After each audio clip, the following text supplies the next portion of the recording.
As global warming, depletion of natural resources and many such concerns became more pressing issues globally, the automotive manufacturers that were seeing a tremendous boom in SUV sales figured out a hack to keep business booming and to stop those bricks being hurled at SUVs that were the poster boys of environmental gloom and doom.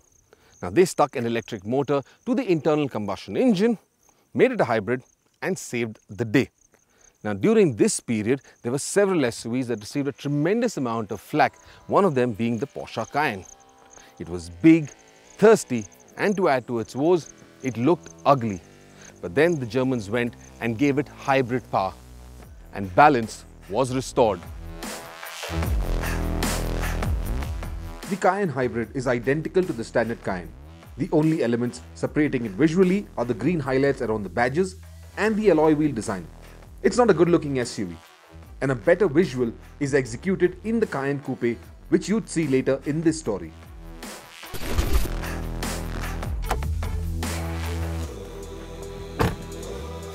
And the first thing you notice about it is just how quiet it is. Because when you thumb the starter, you don't kick the petrol engine to life. You simply spark the electric motor.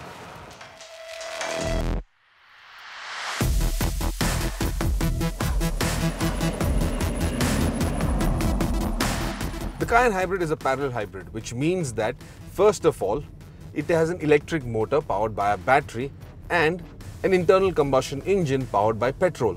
Second, both of these can work independently or together parallelly to provide motive force to this big hulking 2.5-ton SUV.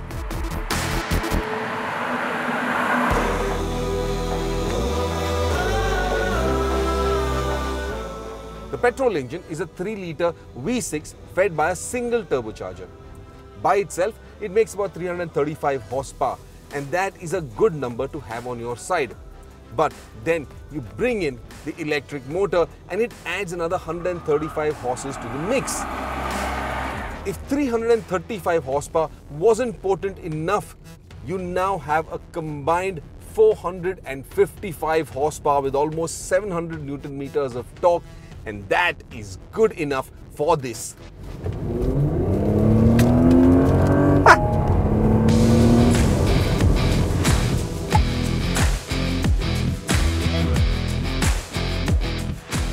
The electric motor is based on the Porsche 918 Spyder, but there are a few changes to its architecture.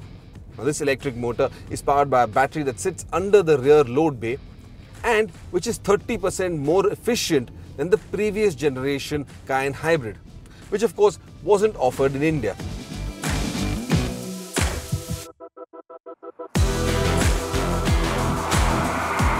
The Cayenne Hybrid has 4 driving modes. There's the pure electric mode where only the electric motor is engaged. Then there is the hybrid mode, which automatically senses what you as a driver want to do with the vehicle and accordingly either engages the electric motor or the petrol motor or both of them parallelly. Then you also have the Sport and the Sport Plus mode. In Sport Plus mode, well, the Cayenne Hybrid takes off all the safety nets, gives you the full dynamic array, and that makes it a very interesting SUV with all the elements characteristic of any Porsche anywhere in the world.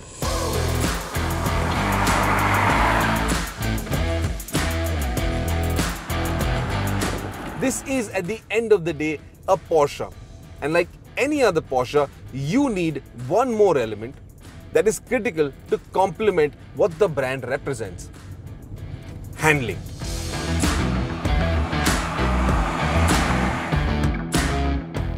I simply love the way the Porsche Active suspension management and the Porsche Dynamic chassis control work to ensure the Cayenne sits flat and neutral even when you're flinging it into a corner.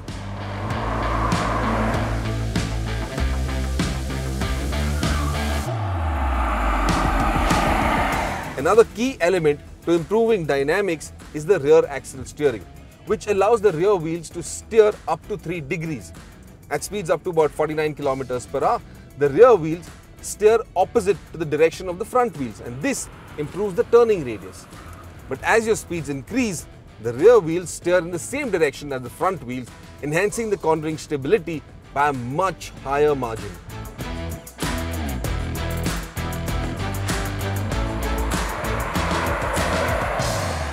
So, what do I think about the Porsche Cayenne e-Hybrid? Well, I do believe it is a fantastic SUV because it's got great performance, it's got great dynamics, and then there's that fuel efficiency to boot thanks to that hybrid powertrain. Who'd ever believe an SUV of this order would deliver 20.5 kilometers per litre in urban conditions? Who would ever believe you if you said that? But then again, I don't entirely subscribe to the whole hybrid SUV philosophy because, well, the Cayenne e-Hybrid, it costs about 1.5 crores ex-showroom, and for about 40 lakhs less, you could get yourself a Cayenne S, which has similar levels of performance and dynamics. And what about the fuel efficiency and making that green statement? Well, how about you, rather than consume a natural resource, use the balance money to go out and set up a solar farm, make a statement, and give back a renewable resource to society. But hang on, my story doesn't get over here. I have got another Cayenne to test.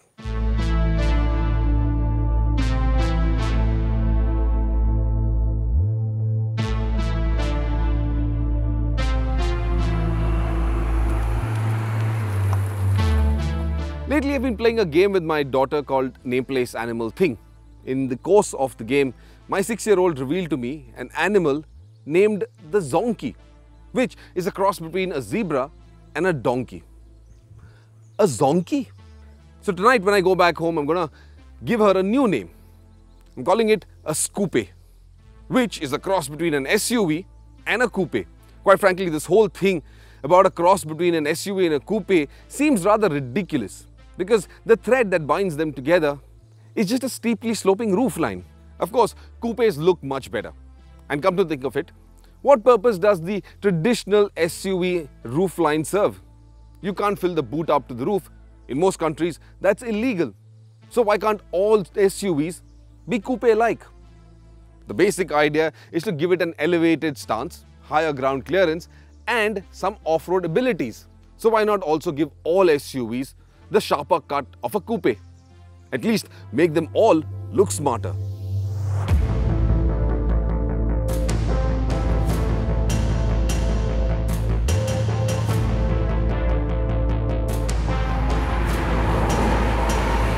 And so my coupe for today is the Porsche Cayenne Coupe, which in my opinion is one of the finest examples of a cross between a coupe and an SUV.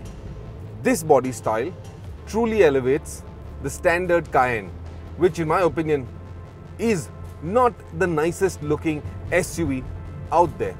That design is inspired entirely by physics.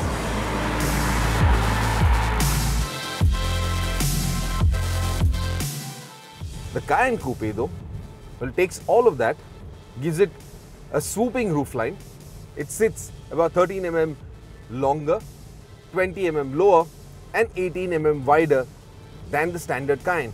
And all of that gives it a fantastic stance. It is a good looking coupe. The interesting thing about the Cayenne Coupe is that despite that sweeping roofline at the rear, you don't lose headroom on the back seat. There is still enough space there. I love the look and feel of the Cayenne Coupe. It's the latest iteration. These interiors are entirely new. And a little bit earlier, you saw the Cayenne Hybrid. Well, that's the older generation car, and this one gets the entirely new layout with, of course, this new touchscreen and the new layout on the center console. It's very modern and very good looking.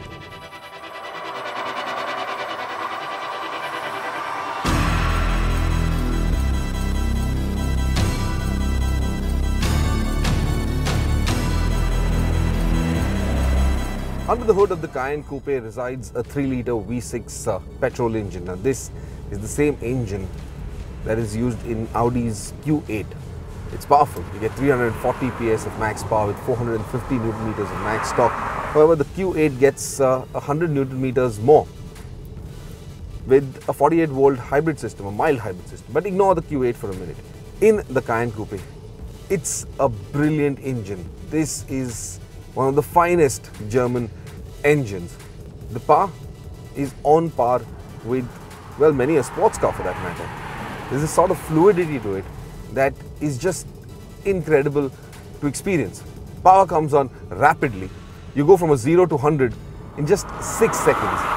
Top speed, of course, is limited to 250 kilometers an hour, but, well, we just don't have the roads to get there.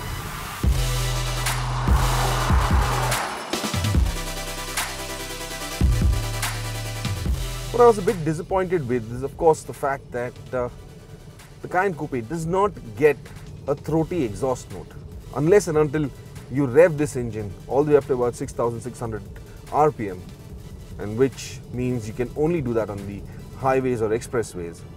It just doesn't sound all that inspiring.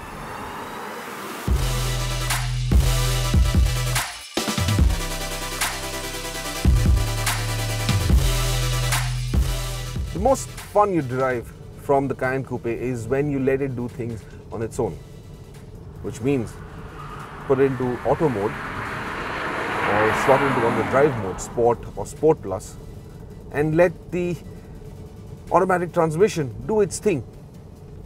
It shifts at just the right points, gives you the right amount of torque and power, so you can focus on steering the car in the right direction, working the brakes, whereas the engine and the transmission will just do the rest for you. It's absolutely brilliant, and it works so well that out on the highways we got about 9.8 kilometers per litre, and in urban areas it gave us about 8.2 kilometers per litre. So the fuel efficiency for a V6, that's not too bad at all.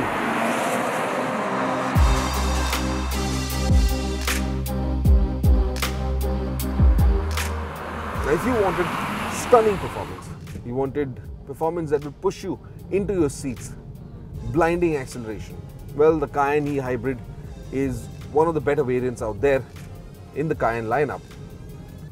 The Coupe, well, it definitely pales compared to the Cayenne E Hybrid. But then again, if you wanted a little more sharpness, well, you opt for the lightweight package, and that reduces the overall weight of the Cayenne Coupe, which is significantly heavy, by the way, almost 2 tons. The lightweight package cuts that weight down by almost 20 odd kilos. That, of course, results in much quicker acceleration, makes this a much faster SUV coupe.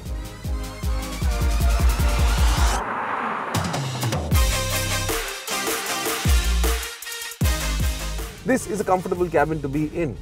You lose nothing of the Cayenne. In fact, the Cayenne Coupe, well, it sits on 21-inch wheels and tires, fairly low profile tire, and even then, ride quality is just impressive. This is a long distance tourer. This is an SUV that you can go and cross continents with. It's comfortable, it's luxurious, but there's a whole lot more, and that comes where performance is concerned. The Cayenne Coupe gets air suspension, and it's adjustable, which means it retains the character of the Cayenne. You can raise it all over it depending on the terrain you're driving on. So if you're off-road, you can elevate the Cayenne Coupe and give it a fair amount of ground clearance to, well, get over any obstacles.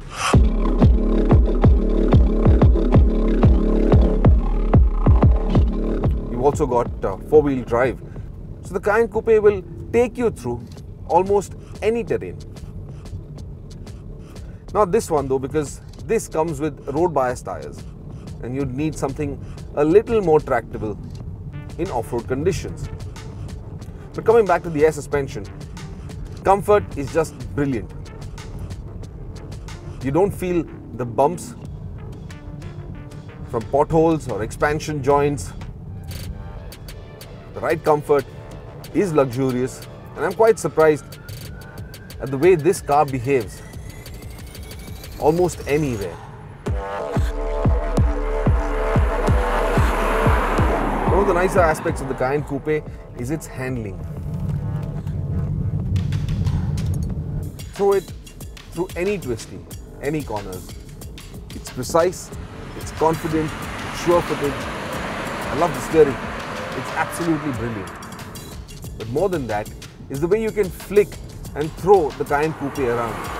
I guess some of it also has to do with visual perception. The Cayenne in its standard guise, the SUV, well, you aren't really going to push that hard, even though it is quite capable of giving sports car-like performance on the track.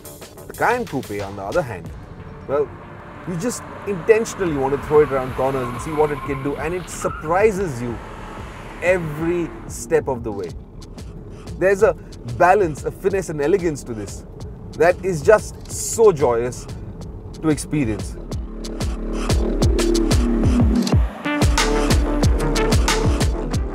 So what do I think of the Porsche Cayenne Coupe? Well, I think it is the most brilliant variant in the Cayenne lineup, and you could get it for just about 12 lakh rupees more than the standard Cayenne. So rather than upgrade your Cayenne, you'd do better to just buy the Cayenne Coupe. It looks significantly better.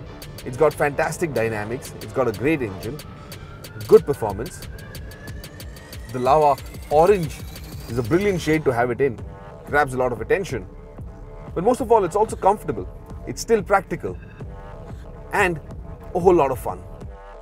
So if you like this video, you found it informative, gets you the right information, you have some comments and feedback to share with us, I'd urge you to hit the like button and subscribe to Overdrive's YouTube channel @ODMag. There's tons of videos on our channel dating back to almost a decade. So do watch that while I continue to drive the pants off the Cayenne Coupe.